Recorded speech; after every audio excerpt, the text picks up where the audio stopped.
taide. Täällä taas Lempi H. Ja Impi H. Ja Anakonda Bondarchuk, eli matalaotsainen metsätyömies Pohjanmaalta. No niin, tämä lähti heti hertaisesti. Kyllä. Kuinka juuri sinä olet saapunut tänne Sommeloon?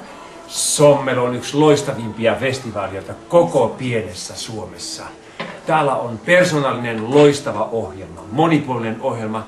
Täällä pidetään vieraista erittäin hyvä huoli. Täällä on kaunis luonto ja ennen kaikkea kun kuulin, kun tekin olette tänne tulossa, niin totta kai minäkin tulen tänne. Ja mua kiinnostaa erityisesti tämä vuoden teema, jota olen hautonut sisälläni jo 50 vuotta, kohta 60 vuotta.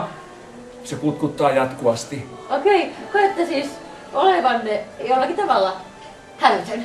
No, minä olen sitä mieltä, että jokainen on sisimmässään pikkusen utelias niihin syviin viettisiin syövirein yllä. Se kutkutteli syvältä välillä, kun aina kohtasi tiettyjä hienoja naisia ja lavatansseissa, kun tanssimme korvasuussa sukkonauhan ohjauksella. Välillä sain kynsille, mutta sitten mentiin pussaamaan. No niin. Joo. Täällä ollaan. Tää on hyvin kiehtovaa. Hyvä, tähän on hyvä lopettaa. Kyllä oli kuumat tunnelmat. Me jatkamme ihan keskellämme täällä. Hei, kiitos vaan. No näkemiin paljon. Noin, poikki siitä. Pyörii, eikö pyöri? Joo. Kyllä, hyvä. Hei, tässä taas Lempi Hame. Ja Impi Home, hei. Täällä edelleen Sommelon pidoissa ollaan ja nyt kerta kaikkiaan tällainen nuori pari bongattiin täältä, vai miten se nuorisokielellä sanotaan? Kyllä. Kuinka te olette päätyneet Sommeloon? Kuru ja Varpaisjärven kautta. Tulitte sitä kautta. Niin. Mut mä tulin kyllä itse asiassa eri reittiin. Me lähdettiin Tampereelta, sitten ajettiin Jyväskylään, sitten Jyväskylästä Kuopioon ilmeisesti, joo. Kuopiosta sitten Nurmeksen kautta. Käytiin Nurmeksessa itse asiassa hakemassa suolamuikkuja. Ahaa, oletteko kiinnostuneet kotimaan matkailusta ja sen historiasta? No, Pysähdyttekö aina katselemaan historiallisia paikkoja? Vai onko tämä ruoka erityisesti se kiinnostava? no mä oon vähän semmonen tyyppi, että mä ajan aina niin kuin silleen paikasta A paikkaan B. Mut jos mä oon tohtori Rauno Niemisen matkassa, niin sitten pysähdytään kyllä kaikilla mahdollisilla Ja paikoilla. nyt puhutaan muuten aivan samasta tohtorista, joka tässä meillä jo olikin juuri lasten haastattelussa. Tulitteko erityisesti tänne sen takia, koska täällähän on vallan Onko ne? kiehtova, Siis paikka. kiehtova juontajakaksikko kyllä, ja sen lisäksi kiehtova teema. Tulitteko teeman vuoksi? Juontaja kaksikon vuoksi. No niin, näin. Arvelin. Joo.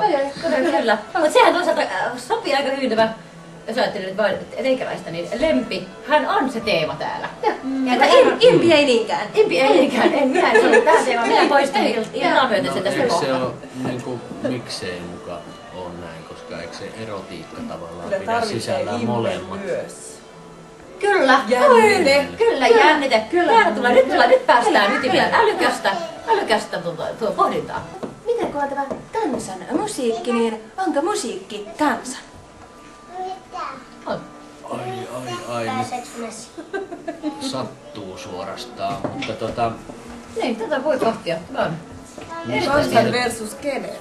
niin. Niin, tätä voi pohtia. Voi pohtia, että miltä kannalta sitä lähestyy tätä Mut aihepiiriä. siis tai niinku minkä muun musiikkiin se voisi olla? Niin. Nimenomaan. Tätä ei ole tullut mielessä, mutta kiinnostava kysymys. Mitä kautta sitä lähestytään ja miksi ja miten? Kyllä. Näitä kysymyksiä pohdimme täällä. Kiitos teille. Kiitos. Ja näkemiin juuri näin. Poikki. Olkaa hyvä. Hei vaan, teillä Impi Home seurassani. Aivan ihastuttava henkilö ja hänen nimensähän on. Mikäs teidän nimen on? Kyösti Romppanen. Kyösti Romppanen, se tuli reippaasti. Mikä on parasta kansanmusiikissa? Pidätkö sinä ylipäätänsä kansanmusiikista? Vähäsen. Vähäsen pidät, kyllä. Oletko kuullut paljon kansanmusiikkia? Kyllä. Oletan, että aika paljon. Joo. Silmistä tuntuu nyt, mitä näet, että sinä olet kuullut paljon kansanmusiikkia. Oletko kuullut laadukasta kansanmusiikkia? Kyllä. Kyllä, ahaa, no niin, se on hyvä. Hei, mikä on lempisoittimesi? Rummut. Rummut! Setti vaiko Setti. Soitatko settiä? Joo. Ruppusettiä. Voiko ruppusetillä soittaa kansanmusiikkia? No, kyllä. Hyvä vastaus! Tätä hain. Oletko soittanut rumpusetillä kansanmusiikkia? En. Et! Haluaisitko kokeilla? Kyllä. No niin, tämä pistetään merkintään ja tämä nyt on. Onko jotakin erityistä, jota haluaisit jakaa nyt meidän katsojillemme tässä televisio-ohjelmassa? No, ei. Ei ole mitään erityistä, mitä haluaisit sanoa. Oletko ennen ollut televisiohaastattelussa? Muisteletko? En. Et taida olla ollut. Yritän sanoa, että sinä pärjäsit loistavasti tässä haastattelussa. Kiitoksia Kyösti. Ja heilutetaan yhdessä joku. Heippa! Taide. Läpätäänkö sekä ylä- että alakieliä tällä? Onko nyt? Onko me pelkkä tikku? Aina rämpyttämään liian rohkeasti. Ettei rikkuisi. Riku. Riku. Ikään kuin Riku ihmisen nimi. Joo. Hei, sitten jatkamme. Anteeksi. Video haastattelu täällä. Joo, anteeksi. Pyörii. Kyllä, täällä taas. Hameen sisarukset. Hei! Hei. Haastattelussamme on. Kerrotteko nimenne? Minun nimeni on Juhana Nyrminen. Ja tervetuloa, Juhana. Mistä sinä olet tänne lennähtänyt? Kurusta. Kurusta. Kuru. Minkä takia tulit tänne Sommelaan? Soitinrakennusopettaja. Meillä oli soitinrakennuspäiviä 4 kappaletta viikolla. Siis sinä opetat? Kyllä. Hän on opettaja. Hän on, joo, hyvä. Nyt pitää kysyäkin sitten vähän älykkäämpiä kysymyksiä. Joo. Et ei ole ihan rahvas pelkkä täällä nyt sitten on jotakin. No niin, no mutta hämmätykset sikseen. Ensimmäinen kysymys kuuluu. Haluatko kysyä ensimmäisen kysymyksen? Eli aina se minulle salaisia. No kun nyt ajatellaan, että tämähän on kansanmusiikkifestivaali, mutta täällä on tämä aivan valloittava teema.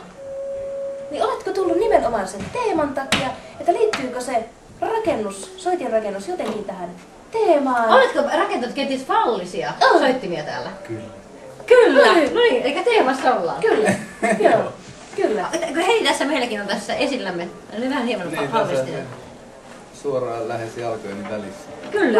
Tämä on erittäin hienosti. Minä vähän ehkä nyt vein tätä, ohjasin ikään kuin tätä vastausta, mutta olet sitä mieltä, että hävyttävät laulut ovat lähellä sydäntäsi. Ehkä tämmönen instrumenttikysymys, nyt kun on näin soitin rakentaja kyseessä, että mikä instrumentti parhaiten sopii tämmöisen hävyttävän teeman toteuttamiseen?